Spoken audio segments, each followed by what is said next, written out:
ہم نے دیکھا ہے فقط روز جہان چار سو، وہ کہ جس کے نور سے ہوتے ہیں روشن کاغوں کو، ایک سیارے کے رم پر منحصر اس کا وجود، کیا کہیں اس روز کو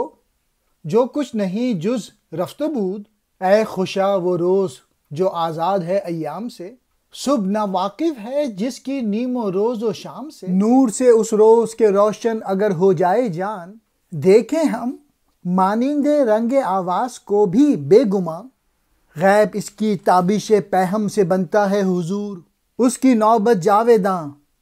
ولا یزال و بے مرور، اے خدا کر دے مجھے وہ چار ایسے روز سے، دے نجات اس روز سے بے مایا ہے جو سوز سے۔ اقبال کہہ رہے ہیں مناجات میں اس کے دوسرے حصے میں کہ میں نے اس چار طرف یعنی مشرق مغرب شمال جنوب کو اور اس جہاں کو میں نے دیکھا، وہ دن جس کے طلوع ہونے پر اس کی روشنی محل اور کوچے کو روشن کر دیتی ہے، اس دن کا وجود ایک سیارے کے چلنے سے ہے، وہ دن سوائے اس کے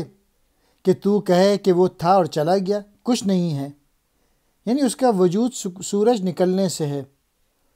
ادھر سورج غروب ہوا، ادھر دن بھی نہ رہا، تاریکی میں ڈوب گیا، رات ہو گئی، اس لحاظ سے یہ دن سورج کا مرہوم منت ہے اور یوں عارضی اور وقتی ہے۔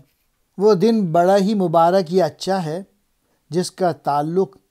ایام سورج کی گردش کے نتیجے کے طلوع ہونے والے دنوں سے نہیں ہے، اس کی صبح کی نہ تو وہ پہر ہے اور نہ شامی ہے،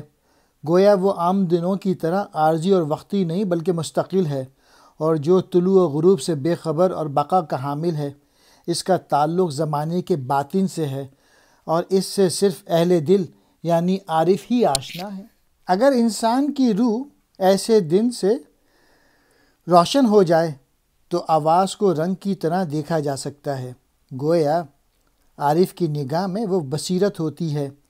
کہ وہ آواز کو صرف سن ہی نہیں سکتا بلکہ دیکھ بھی سکتا ہے،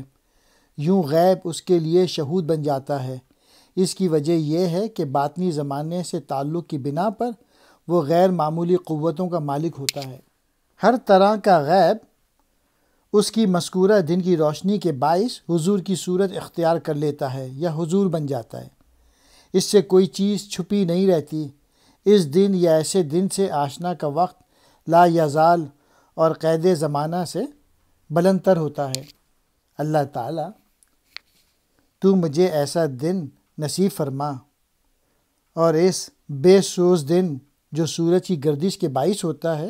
اس سے مجھے نجات دلا دے۔ گویا بے سوزن دن دنیا دار ہے اور دین سے بے خبر ہے، وہ دل کا دشمن اور شکم پرور ہے جس کی وجہ سے اپنی تخلیق کے مقصد کی کچھ خبر ہی نہیں۔ مجھے یعنی علامہ اقبال کو تو اے خدا تو ایسے بے مقصد دن سے بچا کے رکھ۔